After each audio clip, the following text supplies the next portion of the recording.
जय श्री कृष्ण मित्रों, स्वागत है आपका अपने चैनल अनमोल पावर स्टोरी में। आज हम लेकर आए हैं मूर्ख नौकर की कहानी।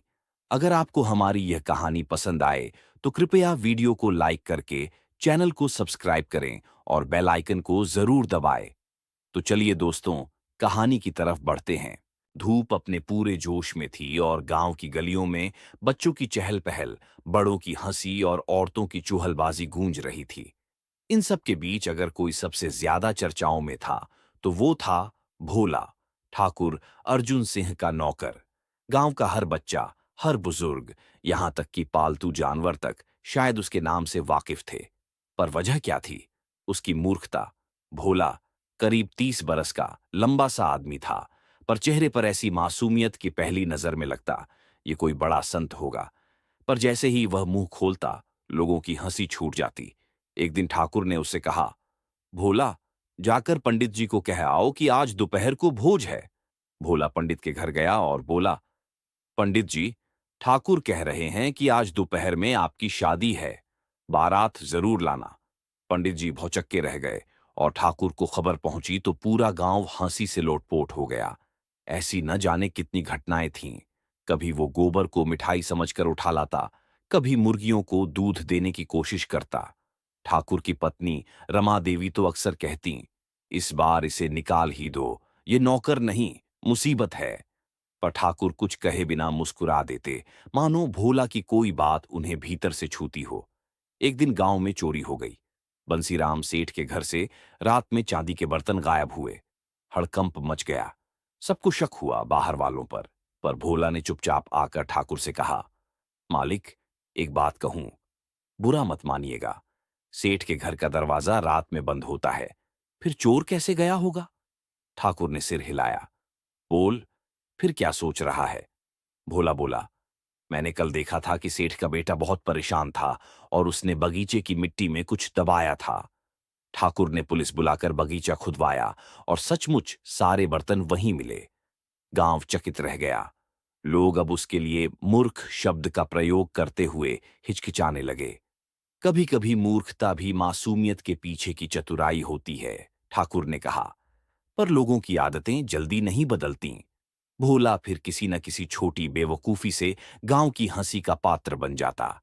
एक बार ठाकुर ने उसे चिट्ठी देने भेजा। चिट्ठी ठाकुर साहब के समधी को देनी थी, पर भोला ने पूरे रास्ते सबको दिखाकर पूछा, भैया, ये चिट्ठी किसको देनी है? ये समधी क्या होता है? अंततः चिट्ठी एक बकरी के गले में बांधकर छोड़ दी, ये सोचकर कि बकरी तो खुद समधी जी के घर चली जाएगी। ठाकुर ने सिर पकड़ लिया और गांव फिर हंसते हंसते लौट गया। लेकिन उसी रात गांव के कुएं में एक बच्चा गिर गया। सब हड़बड़ा गए। कोई उपाय नहीं सूझा। तभी भोला दौड़ा और रस्सी, चादरें और एक सीढ़ी लेकर आया। उसने चतुराई से उन सबको बांधकर एक लंबी रस्सी बनाई और खुद उसमें बंधकर नीचे उतर गया। लोग चौंक गए। उस भोला ने, जिसे सब बेवकूफ समझते थे, जान की परवाह किए बिना बच्चे को बाहर निकाला। उस दिन पहली बार गांव वालों ने तालियां बजाईं। ठाकुर की आंखें भी नम थीं, पर भोला बस मुस्कुरा रहा था, उसी भोलेपन से। अब लोग उसकी मूर्खता पर हंसते नहीं, मुस्कुराते थे। गांव के बच्चों को वह कहानियां सुनाता, बूढ़ों को चाय लाकर देता और गलियों में अकेले चलते हुए अपने आप से बातें करता, मैं मूर्ख नहीं, अलग हूं बस। और शायद इसी अलगपन में उसकी असली चतुराई छिपी थी। भोला की बहादुरी की कहानी अब गांव की सीमाओं से निकलकर पास पड़ोस के गांवों तक पहुंच चुकी थी। ठाकुर अर्जुन सिंह, जो उसे एक नौकर से ज्यादा मानने लगे थे, ने एक दिन उसे सेठ लाखीराम के घर भेजा, एक हफ्ते के लिए कुछ जरूरी कामों की मदद के लिए। लाखीराम शहर से लौटा बड़ा कारोबारी था, जिसके पास दौलत थी, ठाठ था, पर दिल में खोट भी। उसका घर बाहर से महलों जैसा और भीतर से साजिशों का अड्डा था। भोला के गांव से आने की खबर सुनकर ही लाखीराम मुस्कुराया। अर्जुन सिंह ने अपना बेवकूफ नौकर भेजा है, चलो, थोड़ा मन बहलेगा। घर के बाकी नौकर चाकर भी भोला को देखकर हंसते, उसके हाथ में झाड़ू पकड़ाकर कह देते, ये तो ब्रश है, इससे दीवार साफ करो। भोला कुछ नहीं बोलता, बस मुस्कुराता और वही करता जो कहा जाता। लेकिन घर में कुछ गड़बड़ थी। लाखीराम के 3 रिश्तेदार, बिंदु, कमलेश और जुगल, उसकी दौलत पर नजरें जमाए बैठे थे। वे चाहते थे कि लाखीराम की अनुपस्थिति में उसकी तिजोरी खाली कर दी जाए। योजना बनी। झूठ बोला गया कि लाखीराम बहुत बीमार है और भोला को डराने के लिए कहा गया, सेठ जी ने कहा है, अगर तिजोरी में कोई आए तो वो भूत बनकर मार देंगे। भोला डर गया, पर वो वही भोला नहीं रहा था जो पहले था। उस रात उसने देखा कि जुगल और कमलेश रात के समय कुछ उठाकर एक कमरे में ले जा रहे हैं। वो चुपचाप उनके पीछे चला। अंधेरे में वह ठोकर खाकर गिर गया, जिससे दोनों चोर चौंक गए। उन्होंने झट से भोला को घसीटा और बोले, अगर किसी को बताया तो तुझे भूत ही बना देंगे। भोला कांप गया, पर कुछ नहीं बोला। अगली सुबह वह रसोई में गया और जोर से बोला, कल रात तिजोरी में भूत देखा था। पूरा सफेद कपड़ा, मगर पेट निकला हुआ। सारे नौकर हंस पड़े। तभी लाखीराम के छोटे भाई ने उसे अलग ले जाकर पूछा, क्या देखा तूने? भोला बोला, मैं तो मूर्ख हूं मालिक, मुझे तो डर ही लग गया। पर भूत साबुन की खुशबू मार रहा था और पायजामा उसका फटा हुआ था। ये बात धीरे धीरे लाखीराम के कानों तक पहुंची। शक हुआ। उसने अपने विश्वास पात्र को आदेश दिया कि तिजोरी की जांच करे। तिजोरी आधी खाली थी। सब घर वाले चौंक गए। तभी भोला सामने आया और बोला, सेठ जी, मैंने देखा तो था, पर मुझे लगा मैं ही पागल हूं। मुझे तो बताया गया था कि भूत मार डालेगा। लाखीराम उसकी आंखों में झांकता रहा। भोला की आंखों में डर नहीं, सच्चाई थी। बिंदु, कमलेश और जुगल को पकड़ लिया गया।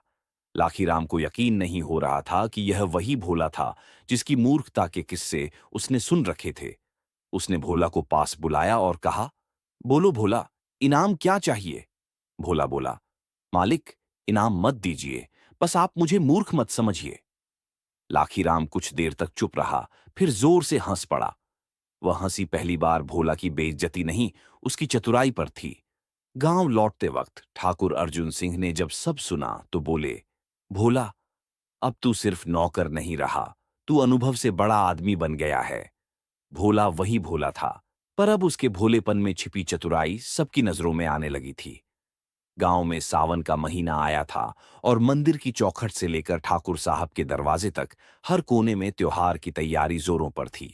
भोला, जो अब तक लोगों के मन में सिर्फ हंसी का पात्र नहीं रहा था, अब एक भरोसे का नाम भी बन चुका था। फिर भी कुछ लोग थे जिन्हें उसकी भोली शक्ल पर शक बना रहता था, खासकर सेठ बंसीलाल। सेठ बंसीलाल का नाम गांव के सबसे कंजूस और चालाक व्यापारियों में लिया जाता था। उसका एक पुराना हवेली जैसा मकान था, जहां वह खुद तो नहीं रहता था, पर उसके लाखों के जेवर, बर्तन और नगद वहां मौजूद थे। इस बार उसने भोला को अपने घर बुलाया, मंदिर के चढ़ावे की सफाई और गिनती के बहाने। ठाकुर अर्जुन सिंह ने पहले मना किया, पर भोला ने कहा, मालिक, अब अगर मैं डरूंगा तो सब फिर से मुझे मूर्ख समझेंगे। बंसीलाल के घर का माहौल अजीब था। दो नौकर पहले से वहां मौजूद थे, झुनझुन और गोपी। दोनों की आंखें शेर जैसी और चालें लोमड़ी जैसी थीं। भोला ने पहली ही शाम देख लिया था कि दोनों रात को हवेली की छत पर जाकर कुछ गिनती करते हैं, फिर खिसियाकर कमरे में लौट आते हैं। अगली रात भोला जानबूझकर आधी नींद में बड़बड़ाने लगा, सोने की संदूक कहाँ रखी है सेठ जी ने? ऊपर कमरे में या नीचे तहखाने में? दोनों नौकर चौकन्ने हो गए। तीसरी रात उन्होंने भोला से दोस्ती जताई और शराब में झूठ मिलाकर बोला, भोला भाई, अगर सेठ का थोड़ा सा माल हम निकाल भी लें तो उसका क्या होगा? तू साथ दे दे, तेरी किस्मत बदल देंगे। भोला ने मासूम चेहरा बना लिया और धीरे से बोला, मैं तो मूर्ख आदमी हूं, मुझे तो जो कहोगे कर दूंगा, बस पकड़ा न जाऊं। योजना बनी। चौथी रात को तहखाने की दीवार तोड़ी गई। भोला ने खुद उस दीवार की ईंटें हटाई। संदूक निकाला गया। दोनों नौकरों ने रात को तय किया, भोला को अब चुप करवा दो, वरना मुसीबत बनेगा। भोला को नींद की गोली वाला दूध देने की कोशिश की गई, पर भोला ने पहले ही सब समझ लिया था। चोरी के अगले दिन बंसीलाल घर लौटा और हाहाकार मच गया। संदूक गायब। तहखाने की दीवार टूटी। गुस्से में बंसीलाल ने सबसे पहले भोला को पकड़ा। यही होगा, यही मूर्ख बनकर सबको उल्लू बनाता है। पुलिस आई। गांव इकट्ठा हुआ। ठाकुर अर्जुन सिंह भी पहुंचे, लेकिन तभी भोला ने सबसे सामने सिर झुकाया और कहा, मैंने ये चोरी की, लेकिन अकेला नहीं। बंसीलाल ने ताली बजाई। देखो, खुद मान रहा है। भोला बोला, हाँ, पर मैं मूर्ख हूं। अकेले इतनी बड़ी संदूक कैसे उठाता? दीवार तोड़ता भी कैसे? आप चाहें तो छत पर जाएं, वहां जो कागज रखा है उसमें उनकी योजना लिखी है। और तहखाने की दीवार में जो दस्ताने फंसी हैं वे मेरी नहीं, उनमें झुनझुन लिखा है। सब चौंक गए। पुलिस ने छत पर जाकर देखा, भोला ने खुद एक दिन पहले ही वहां 4 पन्नों में उनकी बातें लिख दी थीं। दस्ताने तहखाने से निकाले गए और उस पर गोपी की सिलाई वाली चिट्ठी मिली। पूरा मामला साफ था। भोला जानबूझकर फंसा, चालाकों के बीच रहा, पर खुद को इस बार मूर्ख की तरह नहीं, चतुर खिलाड़ी की तरह पेश किया। बंसीलाल को शर्मिंदगी हुई। ठाकुर ने हंसते हुए कहा, भोला, तू तो अब चमत्कार करने लगा है। भोला मुस्कुराया और बोला, मैं अब भी मूर्ख हूं मालिक। बस अब मूर्खता से काम निकालना सीख गया हूं। गांव में लोग कहते हैं, भोलेपन में चतुराई घोल दो तो वो भोला नहीं रह जाता, चमत्कारी हो जाता है। और भोला अब सिर्फ नौकर नहीं रहा, वो बन गया था कहानी, मूर्ख से मास्टरमाइंड की। भोला की चतुराई अब गांव की दीवारें लांघ चुकी थीं। उसकी मूर्खता में छिपी समझदारी की कहानियां दूर दराज के इलाकों तक पहुंच चुकी थीं। सेठ बंसीलाल, जिसकी चोरी उजागर हो चुकी थी, अपनी इज्जत बचाने के लिए भोला को दोषी ठहराने की कोशिश करता रहा। लेकिन ठाकुर अर्जुन सिंह ने उसे साफ कह दिया, भोला को तूने नहीं निकाला। भोला ने तुझे तेरी ही चाल में मात दी है। पर हर नायक को एक नई यात्रा पर निकलना होता है। ठाकुर ने भोला को कहा, राजा चंद्रसेन का दरबार इस बार होली के अवसर पर विशेष उत्सव मना रहा है। वहां तरह तरह के कलाकार बुलाए जाते हैं, कोई कवि, कोई विदूषक, कोई जादूगर। तू क्यों न वहां जाकर अपने मूर्खपन का खेल दिखाए? भोला ने सिर खुजाया और बोला, मालिक, वहां तो समझदार लोग होंगे, मैं क्या करूंगा? ठाकुर मुस्कुराए, बस वही कर जो तू करता है, मूर्ख बन जा, पर होशियार मत छोड़ना। राजा चंद्रसेन का दरबार अपनी सजीवता, बुद्धिमानों और चाटुकारों के लिए प्रसिद्ध था। राजकवि, ज्योतिषी, मंत्री और कथाकार वहां दिन भर ज्ञान बघारते रहते। लेकिन जब भोला पहली बार वहां पहुंचा, गंदा कुर्ता, उल्टा पगड़ी बांधे और हाथ में घिसा हुआ झोला लिए, सबने उसे नजरअंदाज किया। ये कौन जोकर है? किसी मंत्री ने ताना मारा। भोला ने जवाब दिया, जोकर नहीं सरकार, जो कर न सके आप, वो मैं कर दूं। हंसी फूट पड़ी। राजा भी मुस्कुराया। तू क्या कर सकता है? भोला ने कहा, मैं मूर्खता से आपको गूढ़ बातें सिखा सकता हूं। शर्त यह है कि आप मेरी बात हंसते हुए सुनें और समझते हुए सोचें। राजा ने इजाजत दी और फिर शुरू हुआ नौकर का खेल। भोला ने दरबार में सबके सामने पहला प्रश्न फेंका, अगर राजा की छाया चोर हो जाए तो पहरेदार किसे पकड़ेंगे? दरबारी हंसने लगे। किसी ने कहा, यह कोई पहेली है? भोला ने मुस्कुराकर कहा, छाया तो राजा की है, पर चोर जैसी है, और जो आंखें सिर्फ चेहरा देखती हैं वो असली चोर को कैसे पकड़ेंगी? राजा गहराई में चला गया। उसने पहली बार पाया कि इस मूर्ख का हर वाक्य एक आईना है। फिर एक दिन दरबार में भोजन का आयोजन हुआ। भोला जानबूझकर रसोई में घुसा और सारा नमक बिखेर दिया। हाहाकार मच गया। सभी ने डांटा। राजा ने पूछा, ये क्या बेहूदगी थी? भोला बोला, राजा साहब, आपने कहा था कि हर चीज का स्वाद समझकर बताओ, तो मैंने बिना नमक के भोजन में राजा की भूख को देखा। राजा चौंक गया। उसी दिन से भोला को दरबार का राजमूर्ख घोषित किया गया, मगर उसकी भूमिका जोकर की नहीं, दर्पण की थी। वो कभी मूर्खता से हंसाता तो कभी उसी मूर्खता में गहरी बात कह देता जिसे दरबारी घंटों में न समझ पाते।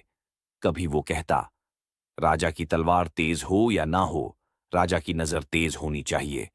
कभी कहता, जिसके पास सब उत्तर हों उसका प्रश्न कौन पूछेगा? धीरे धीरे राजा चंद्रसेन ने उसे निजी वार्ताओं में बुलाना शुरू किया। वह उसकी राय लेने लगा उन बातों पर जहां मंत्रियों की बुद्धि फिसल जाती थी। और भोला, जो गांव का सबसे मूर्ख नौकर कहलाता था, अब राजमहल के सबसे विचित्र लेकिन विश्वसनीय सलाहकारों में गिना जाने लगा।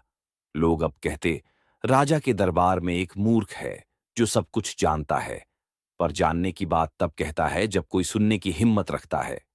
भोला अब भी वैसा ही दिखता था, वही घिसा हुआ झोला, उलटी पगड़ी और मासूम चेहरा, पर उसकी आंखों में अब वो चंचल चमक थी जो सिर्फ उन्हीं में होती है, जो जीवन को खेल की तरह खेलते हैं और जीत को कभी जरूरी नहीं मानते। राजा चंद्रसेन के दरबार में अब वो दिन भी आने लगे थे, जब विद्वानों के बीच चर्चा होती तो किसी पंडित का शेर सुनाया जाता, किसी ज्योतिषी की भविष्यवाणी गूंजती, पर अंत में सबकी निगाहें एक पर टिकतीं, भोला। हाँ, वही भोला जो कभी गांव की गलियों में हंसी का पात्र था, अब दरबार का ऐसा अद्भुत पात्र बन चुका था जिसे लोग विदूषक नहीं, विचक्षण कहने लगे थे।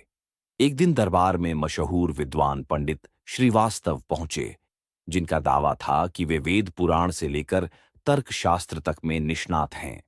उनके पीछे पीछे उनके शिष्य, उनके लिखे ग्रंथ और उनके सम्मान पत्रों की गठरी चली। राजा ने आदर से स्वागत किया और कहा, आज आप और हमारा राजमूर्ख एक तर्क प्रतियोगिता करेंगे। पंडित जी ने हंसकर कहा, महाराज, मूर्ख से क्या तर्क करना, जैसे हाथी से चूहे की दौड़ करवाई जाए। भोला ने मुस्कुराकर उत्तर दिया, और कभी कभी चूहा हाथी की सूंड में घुस जाए तो हाथी भी नाचने लगता है।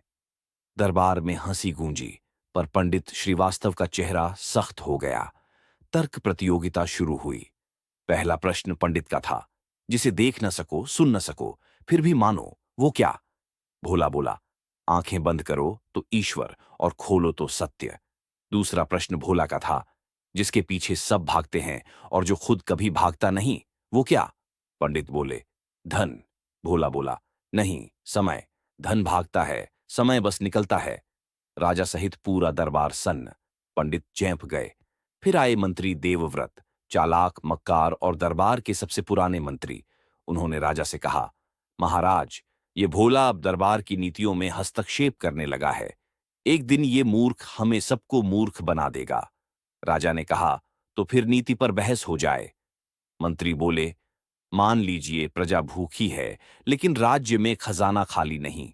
क्या आपको खजाना खोल देना चाहिए या नियमों का पालन करना चाहिए?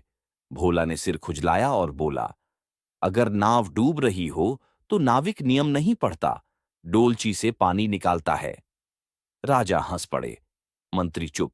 इसके बाद राजकवि हरिदत्त, जिन्होंने शब्दों के जाल से राजा को वर्षों से बांध रखा था, उन्होंने चुनौती दी कि शब्दों का असली खिलाड़ी मैं हूं, तुम मेरे पहेलियों को नहीं समझ सकते। भोला ने सिर झुकाया और कहा, आप कविता में छिपे अर्थ की बात करते हैं, मैं अर्थ में छिपी कविता ढूंढता हूं। हरिदत्त ने मौन पर कविता सुनाई तो भोला ने जवाब में सिर्फ एक पंक्ति दी, जब शब्द थक जाते हैं तब मौन बोलता है। दरबार स्तब्ध। राजकवि का चेहरा फीका। धीरे धीरे वो सभी जिनकी कुर्सियां अडिग थीं, अब भोला की बातों से डगमगाने लगे। चालबाज उसे छलना चाहते तो वो पहले ही उनके मन को पढ़ लेता। जो उसे गिराना चाहते वो खुद उसकी चालों में उलझ जाते, और जो उसे मूर्ख समझते वो खुद अपने बुद्धिमान होने पर संदेह करने लगते।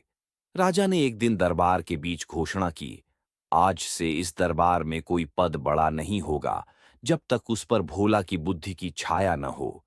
ये मूर्ख नहीं, हमारा नीति नायक है।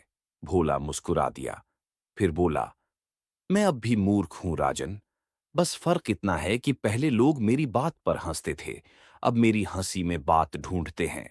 उस दिन से भोला का नाम सिर्फ दरबार में नहीं, आसपास के राज्यों में भी गूंजने लगा। उसे बुलाया जाने लगा न्याय के झगड़ों में, समझौते की बैठकों में और दिमाग के हर जंग लगे कोनों में। लोग कहते, उसने न किताबें पढ़ी, न शास्त्रों का पाठ किया, फिर भी वो उन पंडितों से आगे निकल गया जो जीवन भर शब्दों के पीछे भागते रहे। भोला की मूर्खता उसकी सबसे बड़ी ताकत बन चुकी थी, और विद्वानों की हार उसके मुस्कुराते हुए मौन की सबसे ऊंची जीत। समय बीतता गया और भोला अब सिर्फ एक नाम नहीं, एक विचार बन चुका था। जो भी उसे देखता पहले हंसता और फिर रुककर सोचता। उसका उल्टा पहनावा, टेढ़ी चाल और अटपटे सवाल अब राजमहल के ही नहीं, पूरे राज्य की पहचान बन चुके थे। पर जहां रोशनी बढ़ती है वहां परछाइयां भी गहरी होती हैं।